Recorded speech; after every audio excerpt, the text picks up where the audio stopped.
Hello friends, आज हम बात करेंगे सांस फूलने की प्रॉब्लम के बारे में। यदि किसी व्यक्ति को सांस फूलने का प्रॉब्लम हो रहा है तो इसमें क्या पॉसिबिलिटीज हो सकती हैं।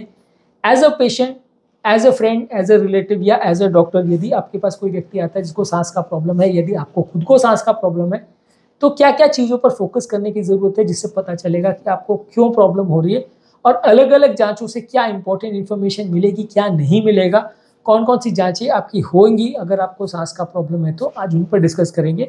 लोगों को ज़्यादातर ये लगता है कि मुझे सांस का प्रॉब्लम है, मैंने बता दिया, बाकी पेशेंट को देखते ही या पेशेंट को दूर से देखते ही डॉक्टर को समझ में आ जाना चाहिए कि उसको क्या प्रॉब्लम है। पर सांस का प्रॉब्लम बहुत वेग चीज़ है, बहुत सारे कारणों से हो सकता है।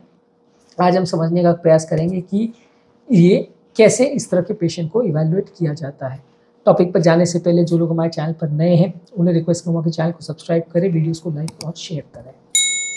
सबसे पहले तो पेशेंट यदि आपके पास आता है या यदि आपको या आपके किसी फ्रेंड रिलेटिव को अगर सांस का प्रॉब्लम हो रही है, तो आप पेशेंट से पूछने का प्रयास करें या खुद जानने का प्रयास करें कि आपको कब से सांस फूल रही है, कितना टाइम हो गया ये सांस का प्रॉब्लम का, कब सबसे पहले आपने नोटिस किया कि आपको नॉर्मल से ज़्यादा सांस फूल रही है, ये बढ़ रहा है कि घट रहा है। मान लीजिए 3 महीने से आपने नोटिस किया कि आपको सांस का प्रॉब्लम है, तो पहले जितना था अभी कितना है। इसमें सबसे अच्छा ये होता है लोगों के लिए कि वो एक सिम्टम का डायरी मेंटेन करें कि भाई मेरे को 3 महीने पहले आज मेरे को सांस अगर फूल रही है तो आज इतना चलने पे सांस फूली, फिर 10 दिन बाद फिर रीअसेस किया, 15 दिन बाद। इस तरह से आपको भी एक असेसमेंट रहता है कि ये प्रॉब्लम बढ़ रही है कि घट रही है, कि कभी कम कभी ज़्यादा हो रही है, किस मौसम में ज़्यादा हो रही है, किस कारण से ज़्यादा हो रही है। एक असेसमेंट रहता है, क्योंकि कई बार बैकडेट पे जब आप लोगों से पूछते हो कि भाई सांस फूल रही है, 3 साल से फूल रही है, बढ़ रही है कि घट रही है, तो पेशेंट सोचने लगता है कि यार था नहीं था, पहले कितना था। वो सारा चीज़ें बहुत वेग हो जाता है। तो पेशेंट के लिए भी सबसे अच्छा होता है कि वो जो भी सिम्टम्स हो रहे हैं उसको लिख के रखे, ताकि हम रीचेक कर सके बैकडेट पर कि पेशेंट को 2 साल पहले कितना स्टेटस था, तब वो कितना चल पाता था, आज वो कितना चल पाता है। क्योंकि ज़्यादातर लोग ये सारी इन्फॉर्मेशन भूल जाते हैं, जिसकी वजह से ट्रीटमेंट करना बड़ा मुश्किल हो जाता है। इसके अलावा पेशेंट को क्या चीज़ों से सांस का प्रॉब्लम बढ़ता है, क्या चीज़ों से कम होता है, कोई रिसेंट ऐसा सिम्टम है या ऐसा कोई प्रॉब्लम है जिसके बाद ये प्रॉब्लम बढ़ी, कोई ऐसा दवाई है जिसके बाद ये प्रॉब्लम बढ़ी या कम हुई, पेशेंट को साथ में और क्या होता है, खांसी होती है, जुकाम होता है, बुखार होता है, कमजोरी होती है, चक्कर आते हैं, छाती में दर्द होता है, पैल्पिटेशंस होते हैं। ये सारी चीज़ें भी जानना ज़रूरी है, क्योंकि ये बहुत सारी इंपॉर्टेंट इन्फॉर्मेशन आपको देगी कि इस पर्टिकुलर व्यक्ति को जो सांस का तकलीफ हो रहा है वो क्यों हो रहा है, किस कारण से हो रहा है, और इसमें आपको फर्दर जांचें क्या करवाने की ज़रूरत है। मान लीजिए व्यक्ति को छाती का दर्द हो रहा है, धड़कन बढ़ रही है और पहले का हार्ट का प्रॉब्लम है, तो आपको हार्ट का इवैल्यूएट करना पड़ेगा।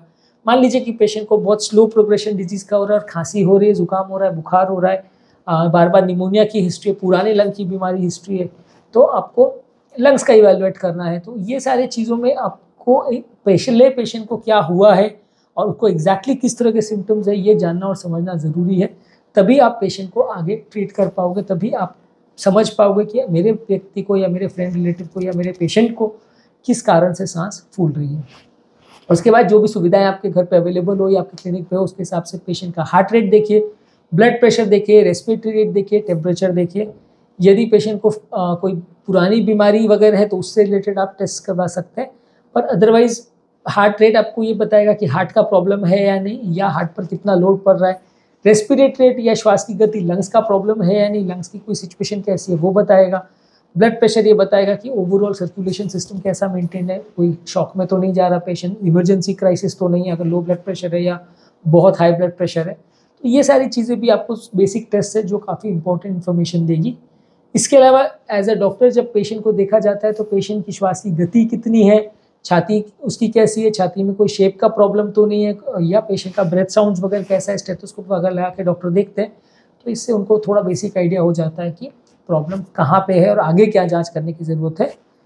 अगला इंपॉर्टेंट चीज़ जो देखा जाता है वो है पेशेंट का ऑक्सीजन सैचुरेशन। अगर ऑक्सीजन सैचुरेशन कम है तो पेशेंट की कंडीशन को आप कंपेरेटिवली ज़्यादा सीरियस मान सकते हैं और पेशेंट को एडमिशन वगैरह का ज़रूरत पड़ सकता है। यदि सैचुरेशन अच्छा है तो कंपेरेटिवली आप मान सकते हैं कि थोड़ा बेटर है, और वैसे पेशेंट को अगर ओपीडी बेसिस पे भी बिना एडमिशन किए भी ट्रीटमेंट करें तो कई बार काम चल सकता है। हर केस में चलेगा ऐसा नहीं कह रहा हूँ, कई बार चल सकता है। इसके अलावा आप नेक्स्ट इन्वेस्टिगेशन जो करते हैं वो है पेशेंट का छाती का एक्सरे। तो यदि किसी व्यक्ति को श्वास का तकलीफ है और आपको लग रहा है कि लंग्स का प्रॉब्लम है, तो आप एक्सरे करके देखते हैं पेशेंट का। एक्सरे आपको ये बताता है कि पेशेंट को कोई इन्फेक्शन तो नहीं है लंग्स में, कोई निमोनिया तो नहीं है लंग्स में, पानी तो नहीं भरा हुआ लंग्स में, शैडोज में कोई प्रॉब्लम तो नहीं है, कोई कैंसर या ट्यूमर के साइंस वगैरह तो नहीं है, या हार्ट का साइज तो नहीं बढ़ गया है, हार्ट में कोई डायलेशन या पानी तो नहीं भरा है। तो बहुत सारी इन्फॉर्मेशन एक्सरे आपको देता है, और हार्ट का प्रॉब्लम है या लंग्स का प्रॉब्लम है ये कई बार फ़र्क करने में भी मदद करता है। नेक्स्ट चीज़ जो आप करते हो वो है पेशेंट का ECG यानी इलेक्ट्रोकार्डियोग्राफी, जो कि बेसिकली हार्ट के करंट की एनालिसिस है। ये आपको इन्फॉर्मेशन ये देती है कि पेशेंट को हार्ट का प्रॉब्लम है या नहीं है, हार्ट का कोई रिदम का प्रॉब्लम है या नहीं, हार्ट का कोई चेम्बर्स डायलेट वगैरह तो नहीं हुआ है, और हार्ट में अगर प्रॉब्लम है तो किस तरह का प्रॉब्लम है, थोड़ा बेसिक इन्फॉर्मेशन आपको देता है। हार्ट अटैक या हार्ट फेलियर के केस में खासकर ये हेल्प करता है। पर ऐसा नहीं है कि लंग्स की बीमारी के बारे में ये कुछ नहीं बताता। कई बार लंग्स की बीमारी के भी इनडायरेक्ट साइंस जो हार्ट पर आते हैं, जैसे राइट साइड का चेम्बर डायलेट होना, राइट साइड का हार्ट फूल जाना, ये सब भी कई बार ECG में पिकअप हो जाता है। इसके बाद आप पेशेंट का करते हैं इकोकार्डियोग्राफी। इकोकार्डियोग्राफी सबसे इंपॉर्टेंट तो हार्ट के पॉइंट ऑफ व्यू है कि हार्ट फेलियर है या नहीं, या हार्ट का प्रॉब्लम है या नहीं, वो बताएगा। वैल्व्स का या छेद का कोई प्रॉब्लम तो नहीं है हार्ट में, वो बताएगा। प्लस अगर लंग्स में भी कोई प्रॉब्लम है तो भी काफ़ी बार इको में पिक हो जाता है कि राइट साइड का हार्ट डायलेटेड तो नहीं है, हार्ट की नली में कोई क्लॉट तो नहीं है, या राइट साइड के प्रेशर्स बढ़े तो नहीं है। तो ये आपको इनडायरेक्टली बताते हैं लंग्स का कोई प्रॉब्लम है या नहीं।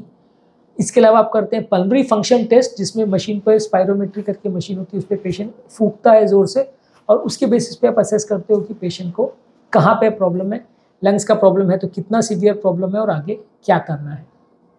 इसके बाद आप पेशेंट का इमेजिंग इवैल्यूएशन कर सकते हो, CT स्कैन करके देख सकते हो कि लंग्स में कोई प्रॉब्लम है या नहीं, हार्ट से लंग्स में जो नली जा रही है उसमें कोई क्लॉट तो नहीं हो रहा, या लंग्स के टिश्यू में कोई प्रॉब्लम या सूजन या इन्फ्लेमेशन या ट्यूमर या कैंसर कुछ तो नहीं है। ये काफ़ी इंपॉर्टेंट इन्फॉर्मेशन दे देती है। इसके अलावा आप हार्ट के हिसाब से भी इमेजिंग कर सकते हो, हार्ट का एंजियोग्राफी वगैरह करके देख सकते हो। फिर हृदय की नली में कोई ब्लॉकेज तो नहीं है, क्योंकि हृदय की नली में ब्लॉकेज की वजह से भी कई बार सांस फूलती है।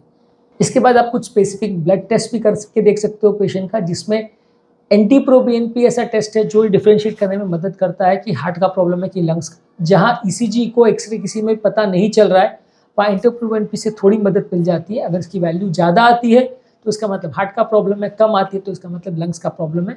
बेसिकली ये एक ऐसा मार्कर है जो हार्ट फूलने पर या डायलेट होने पर ब्लड में आता है। पर ये 100% एक्यूरेट ऐसा नहीं है, पर काफ़ी मदद इसमें मिलती है जहाँ डाउटफुल केसेस होता है। इसके अलावा आप ट्रोपोनिन करके देख सकते हो, जो कि हार्ट अटैक के बाद बढ़ता है। अगर ट्रोपोनिन पॉजिटिव आ रहा है तो हार्ट की बीमारी की तरफ पॉइंट करेगा। यदि D डाइमर एक टेस्ट होता है, वो करके देखते हो तो यदि हार्ट से लंग्स में जो नली जाती है उसमें कोई क्लॉट हुआ है तो उसके बारे में बताएगा। तो बेसिकली ये 3-4 ब्लड टेस्ट हैं जो आपको इंपॉर्टेंट इन्फॉर्मेशन दे सकते हैं। इसके अलावा ब्लड काउंट भी आप करके देख सकते हो, जो कि बताएगा व्यक्ति का कि हीमोग्लोबिन कम है कि ज़्यादा। अगर हीमोग्लोबिन कम है तो उस वजह से भी सांस फूल सकती है। तो ये सारी जांचें करने के बाद आपको बेसिकली आइडिया हो जाएगा कि प्रॉब्लम हार्ट का है, लंग्स का है, या सिर्फ साइकोलॉजिकल है। अगर ये सारी चीज़ें करने के बाद आप थेरेपी स्टार्ट करते हो, सब नॉर्मल आ जाता है, तो फिर कुछ करने की ज़रूरत नहीं, सिर्फ स्टेमिना बिल्डिंग करने के लिए एक्सरसाइज आप करवाते हो। अगर ये सब के बावजूद कोई प्रॉब्लम पकड़ में नहीं आती है तो फिर आप और डिटेल इवैल्यूएशन करते हो और सिस्टम्स के लिए टेस्ट करते हो, कोई और प्रॉब्लम तो नहीं। कई बार सिर्फ साइकोलॉजिकल प्रॉब्लम भी हो, ऐसा भी हो सकता है। और इसके साथ आप पेशेंट का फॉलोअप करते हो कि वो ठीक हो रहा है कि नहीं। मान लीजिए आपको मान लिया कि पेशेंट को हार्ट का प्रॉब्लम है, आपने ट्रीटमेंट स्टार्ट कर दिया, लेकिन थोड़े दिन में पेशेंट कंडीशन नहीं सुधर रही है, बिगड़ रही है, तो ऐसा भी हो सकता है कि लंग्स का भी प्रॉब्लम साथ में हो, या हार्ट का जो ट्रीटमेंट कर रहे हैं वो सक्सेसफुल ना हो रहा हो। तो पेशेंट को सिर्फ छोड़ नहीं देना है आपको। एज अ फैमिली फ्रेंड या एज अ रिलेटिव या पेशेंट या डॉक्टर, आपको पेशेंट को रेगुलर फॉलोअप में रखना है कि वो बार बार जाके डॉक्टर को बताता रहे कि प्रॉब्लम बढ़ रही है, घट रही है, रिस्पॉन्ड कर रहा है, नहीं कर रहा है, ताकि ट्रीटमेंट की स्ट्रैटेजी चेंज की जा सके, मैनेजमेंट की स्ट्रैटेजी चेंज की जा सके, दवाओं के डोजेस को चेंज किया जा सके, या फर्दर कोई जांच की ज़रूरत हो तो करी जा सके। आज के टॉपिक में हमने बात करी, यदि किसी व्यक्ति को सांस का तकलीफ है तो क्या क्या जांच है या क्या क्या इवैल्यूएशन उसका होना चाहिए, जिससे पता चलेगा कि सांस का तकलीफ क्यों है और अलग अलग जांचों से क्या इन्फॉर्मेशन मिलती है। उम्मीद करूँगा कि आज के टॉपिक में कुछ नई बातें जानने को मिली होगी। जो लोग हमारे चैनल पर नए हैं उन्हें रिक्वेस्ट करूँगा कि चैनल को सब्सक्राइब करें, वीडियोज़ को लाइक और शेयर करें।